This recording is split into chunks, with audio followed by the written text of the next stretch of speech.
You are not running out. I know the evening tells you a different story.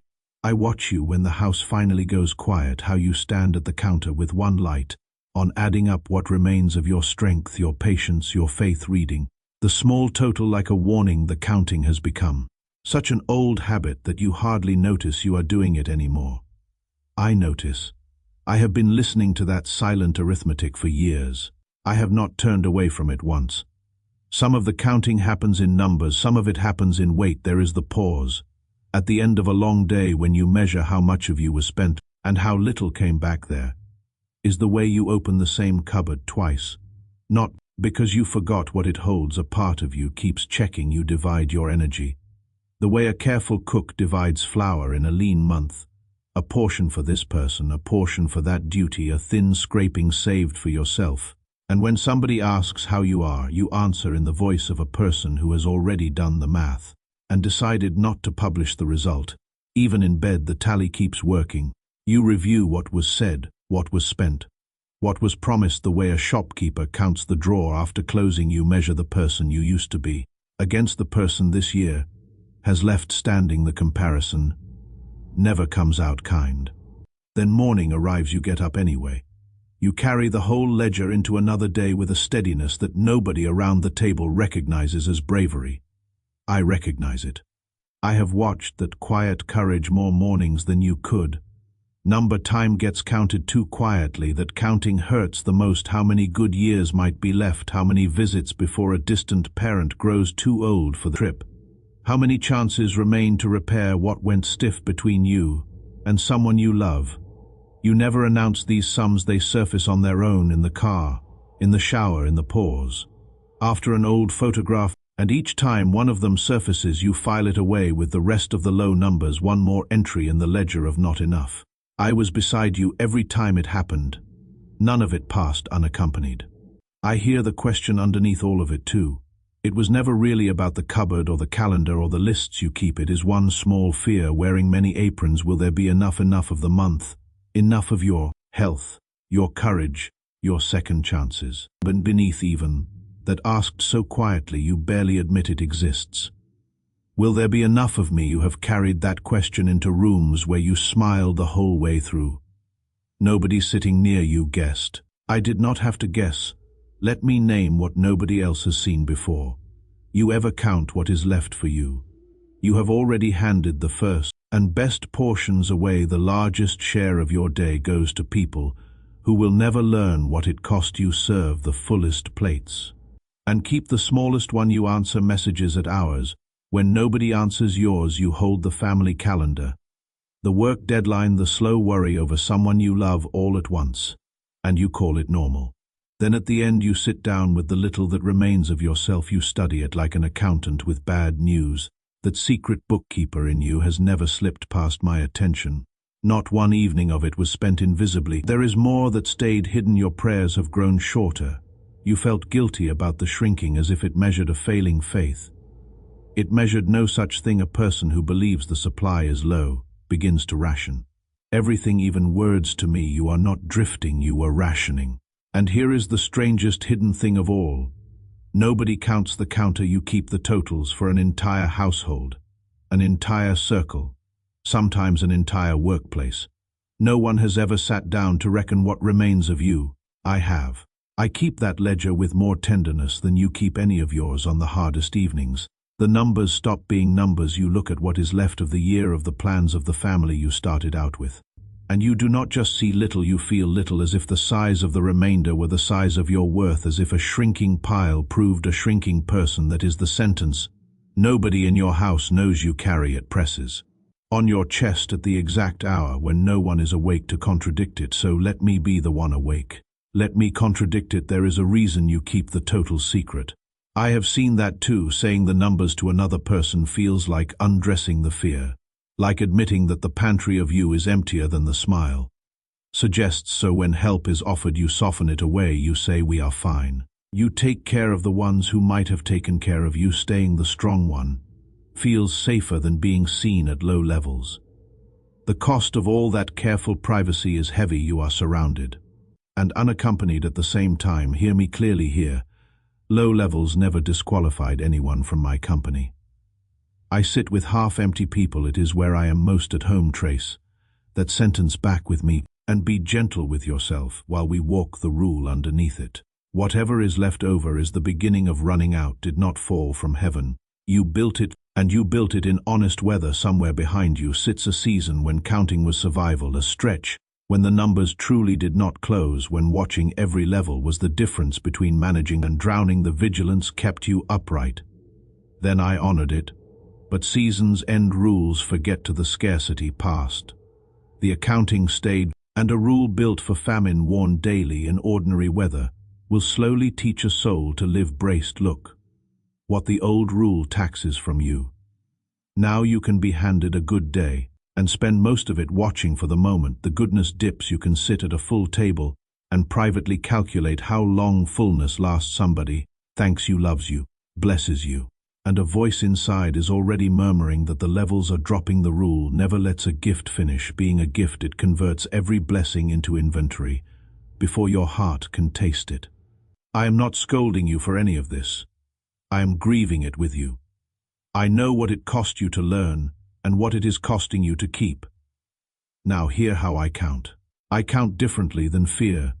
Does fear takes the measure before the meal with trembling hands? I take mine after everyone has eaten in my house. What is left over is not the tale of scarcity. Leftovers can only exist where there was more than enough. When you stare at remainders, you read the beginning of an end. When I look at the same remainders, I read the receipt of a supper that satisfied everybody.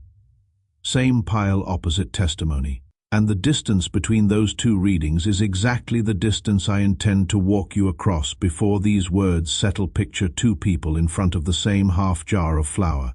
The first sees the missing half and starts to brace. It is going. It will not hold, something must be done. The second sees the present half and remembers someone filled this once, someone has kept filling it. The level has never yet touched bottom. Without provision, walking in same jar, two entirely different lives. Not because their circumstances differ, because their readings do. Fear reads levels, faith reads history. And your history with me, if you let it testify, holds a suspicious number of chapters in which the little lasted longer than the math said it could. And while we speak of history, count your survivals with me for a moment. Count the seasons that were supposed to finish you, and did not. The stretch you swore you could not crossed the loss that was going to close your heart for good. And yet here you are, still loving carefully. But truly every morning you rose after a day that had emptied you. Somebody had refilled enough of you to rise. You have been outliving your own totals for years, dear one. That is not luck holding the seams, that is a supply, whose bottom you have never been shown. My word has kept a story about all this, the largest supper I ever laid on open grass. People remember the multiplication. Almost nobody remembers the instruction I gave once the eating was over yet. That instruction, one short sentence spoken over broken bread, is the line I have been leading you toward since your kitchen counter. It was said, for the ones who count, we are close to it. Now, let it arrive unhurried. First, though, place your hand over the front of your throat softly, and let it rest under your palm. Lies the narrow place where the honest sentence has been living. The one you never released. I am afraid there will not be enough of me. You do not need to speak it to anybody. Let it simply be true for the length of one slow breath held under your own warm hand. I heard that sentence before it ever found words, and it did not cool my love, and it did not move my feet. Come out to that hillside with me. Now thousands of people on green grass beside a lake, far from any town, hungry after a long day of listening. My friends counted the crowd, then counted what little we carried. They ran the calculation every one of you knows by heart. Need on one side, supply on the other. Despair in the gap. One of them announced that even a rich man's table could not stretch so far. Another brought forward a boy, a child holding 5 small barley loaves and 2 little fish, and apologized while he did it. What is this among so many? I had asked them the question myself. You should know, where will we find bread for all these people? I asked it already knowing what I was about to do. Keep that close. Sometimes I hand my children a counting problem, not because I need the total. I want the counter standing near when the answer arrives. The math was never the point, the front row seat was. I did not laugh at the smallness. I received it. I lifted the loaves, gave thanks over them, and began to break. And the breaking would not run out. Hands kept reaching, rows kept being served. The bread kept agreeing to be more. Everyone ate, not politely, not carefully, fully as much as they wanted, until the whole multitude leaned back, satisfied on the grass. If the story stopped there, it would already be worth your evening. It does not stop there. When every person had finished, I gave an instruction nobody saw coming. I did not point at the crowd to tally how many had been served. I pointed at the ground, at the broken pieces lying where the people had eaten. Here is the sentence exactly as my word. Keeps it, John 6:12-13. When they had eaten their fill, he told his disciples, gather up the leftover fragments, that nothing may be lost. So they gathered them up and filled 12 baskets with fragments from the 5 barley loaves left by those who had eaten. Stay inside. That verse with me, every phrase of it was written for a counter. When they had eaten their fill, mark where fragments come from. They are not the shortage, they are what abundance leaves behind once everyone is satisfied on that hillside. The leftovers were not the sad end of a meal, they were the measurable proof that the meal had been bigger than the need. So receive the first correction for your arithmetic in my economy. A remainder is not a warning. A remainder is a witness. The pile you keep studying testifies that provision has already been moving through your life, for there would be nothing on the counter to count. Gather up the leftover fragments. Notice who received that command. The only census I ordered that day was a census of what was left over. And I assigned it to the very men who had declared the situation impossible. Each of them had measured the crowd against the bread, and quietly closed the case. Each of them now walked the grass, bending down, filling his arms with evidence against his own despair. 12 men, 12 baskets. I sent every doubter home hugging the answer. When I set out to heal a person's fear, I rarely argue with it. I handed a basket and let it do the collecting. Think about what that walk did to those 12. An argument enters a man through the ears, and gets debated. Evidence enters through the arms, and gets carried with every fragment. They lifted their own verdict. Impossible. We ran the numbers, grew lighter and less true. I could have erased their doubt with a single word. I preferred to let their hands unlearn it piece by piece until each man stood holding a full basket. He could neither explain nor deny. Some certainties cannot be taught. They have to be gathered that nothing may be lost. Read the reason slowly. It is the heartbeat of the whole sign. I did not order the gathering because heaven runs short, nor because thrift is a virtue I need practiced. I ordered it because of what I am like if my heart insists on keeping broken pieces of barley bread, torn, cooled, stepped around in the grass. Then draw the conclusion those 12 baskets were pointing at all along. Consider what that same heart intends for the broken pieces of a person. Nothing about you has ever been the kind of leftover that gets scraped into the fire. Not your fragments, not your crumbs, not the years you are ashamed to mention. Measure the mathematics of it. It will not sit still in your head. The supper began with 5 loaves. The leftovers alone filled 12 baskets. What came back outweighed what was brought. That is the physics of everything placed into my hands. Even its remainders outgrow its beginnings. A boy handed over a lunch and walked home behind a wall of baskets. That his gift had become so. Do not tell me you're little. Is too little. Little is my preferred raw material. The question was never the size of what you hold. The question was always whose hands it lands in. I could have done it another way, you know. I could have sent the crowd off and rained down fresh loaves for my friends alone. Warm whole, a private proof. Instead, I built their certainty out of the crumbs of the very meal they had just lived through. That is still my method. I do not usually hand a person confidence out of nowhere. I teach them to gather it from their own story, the survived seasons, the strange provisions, the doors that opened late, but opened. Your assurance for the next stretch is already lying in pieces across your past gathering, is how you pick it up. Now carry the hillside back to your counter, back to the small pile you study once the house goes still. The count you were running when these words found you, the little left of the month of your energy, of your nerve. I will not take the habit from you. It is too old and too honest to argue with.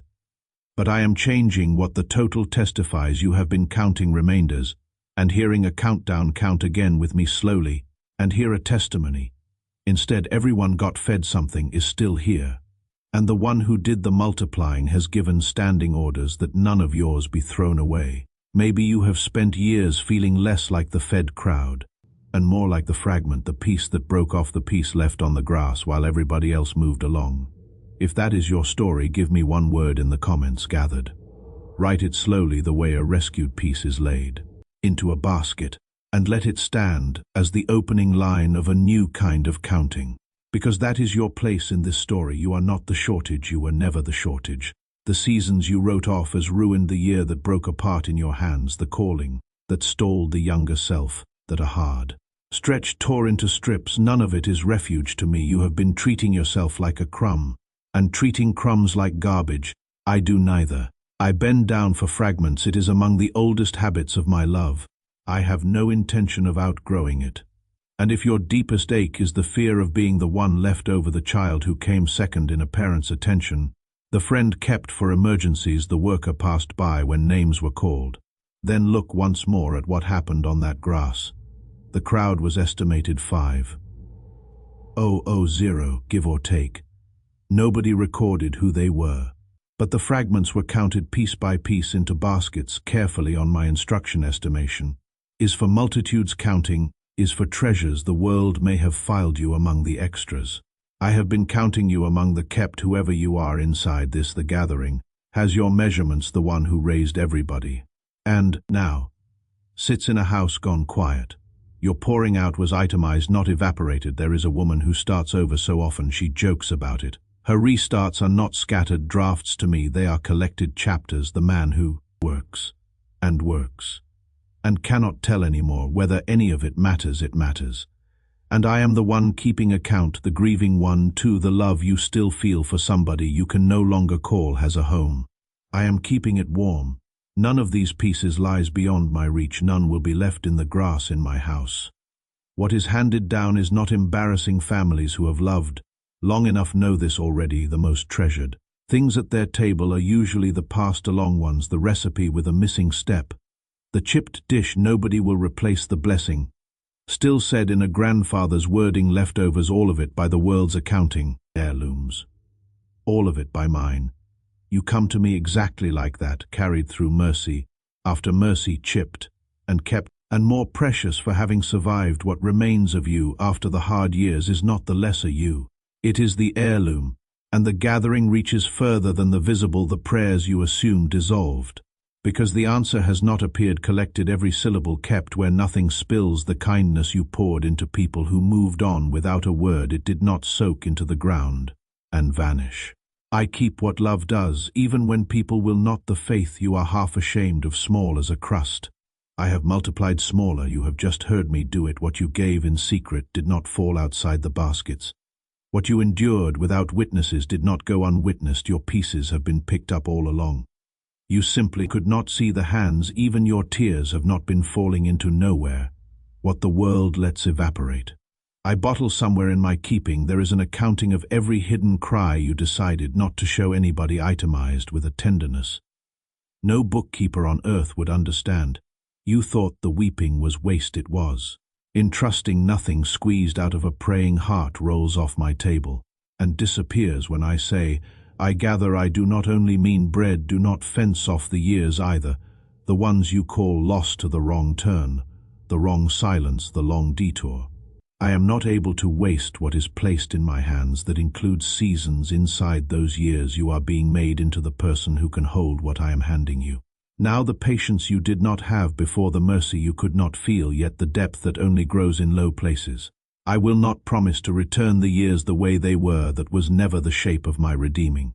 I promise something better. Nothing in them will be wasted. Even the detour will be found carrying bread. This was not even the first table, where my arithmetic bewildered a servant. Long before that hillside, in a hungry season, a man stood, holding 20 small loaves in front of 100 men. He asked me, in effect, how such a little could possibly stretch. Set it down and serve, I told him, for they will eat and have some left over. They ate, some was left over. Write it across both testaments. because it is a signature of mine. I do not provide barely where I feed something remains to the fear about what comes next, I answer, as I once answered through a prisoner who had known both plenty and hunger. Your needs are being measured against my riches, not against your remainders. I will not hand you a date, an amount, or a guarantee about one particular door. I never sign promises of that shape, and the voices that sign them are not mine. What I have signed runs deeper. You will be carried. You will be kept. The supply that fed a multitude out of a child's lunch is the same supply assigned to your soul. No errand I have ever sent it on has come back empty. Somewhere in your body the old bracing is still holding its post. So let the body answer before the mind does. Breathe out slowly, and let the out-breath last longer than the in-breath that fed it. Keep letting it leave past the point where you usually cut it short. A person who is running out holds everything, and a person who is being kept can afford to. Let the air go all the way down, once more unhurried. That longer exhale is a small confession made without words that the supply was never yours to maintain. Before we finish, I want to leave one small picture in your hands. In many houses there used to be a tin on the counter where the ends of every loaf went. Somebody's grandmother kept it, hands that had lived through lean years and would not throw away even the heel of the bread. The younger one smiled about it, then kept the tin after she was gone. Parting with it felt like parting with her. That tin was never about bread. It was the testimony of a person who had learned the hard way that fragments are holy. I keep something like it, and what I refuse to throw away is you. Every stale, broken, day-old piece of your story you were certain had no use left in it. There is one more flaw beneath this sign. It is the deepest one. Not long after that supper I named myself the bread of life. Then I let myself be broken, torn like the loaves handed out to hands that had not earned the portion, so that the gathering could reach every last piece of every last child, including the pieces of you that you gave up on. Years ago, the cross is how far I was willing to bend toward the grass. When I tell you that what is mine will not be lost, I am not offering a comforting thought. I am quoting a price I already paid in full notice before we close. What I did with my friend's habit of counting, I did not shame it, and I did not remove it. I reamed it. The same men who had tallied a crowd into a verdict of impossible spent. That evening, tallying baskets, counting itself, was never your enemy, child. It is a tool. It points wherever fear or faith aims. It aimed at gap. It produces dread aimed at the gathering. The identical skill produces gratitude. You are not required to become a different person. By morning you are invited to aim the person you already are at a different pile. So let me set one small practice into your week. Take it only if it helps when the day closes and the old arithmetic starts on its own. Let it run. It is too old to argue with. Just make it finish the page after you count what was spent. Count one thing that was gathered, a conversation that turned kind at the last minute, a prayer that actually made it out of you, 1 hour in which the fear sat down and stayed quiet. One item is enough. The first evenings it may feel mechanical, like writing with your other hand. Keep the line anyway. An evening will come quietly, the way most of my work comes, when you catch yourself looking first for what was gathered before you ever glance at what is gone that evening. You will understand the baskets from the inside. And when the old fear visits again, it will habits this old. Do not leave in a single evening. You do not need to meet it with clenched hands. Just return to the picture. The grass, the satisfied crowd, the 12 baskets standing in a row at the end of the day, fuller than the beginning ever was. Touch your throat again, if it helps, right where the honest sentence used to hide. And notice how much lighter that place already feels. The sentence is being rewritten in you even. Now there was enough. There is enough. And what remains is loved, is gather the whole of it. Now the way the fragments were gathered before dark. A hillside of people fed from a handful. A boy who went home lighter than he came, and richer than he dreamed. 12 men who had said impossible, carrying 12 baskets of proof back down the slope. And the broken pieces, the part of the story shaped most like you, not swept away when the crowd left, wanted, counted, carried. That is what I do with what remains of a person. When you cannot see any multiplication from where you stand, I am still bending over the grass of your life. My instruction has not changed since that supper. Gather it all. Let none of this child be wasted. Let the counting rest for. Now the house can stay quiet a while longer. One light on no verdict pending. You are not the closing scene of a running out story. You are the gathered evidence of a generous one's sleep. When sleep comes work, when work comes love, the people in front of you. And when the old fear reaches for the calculator, remember the grass, remember the baskets, and remember whose hand refuses to lose you. Amen.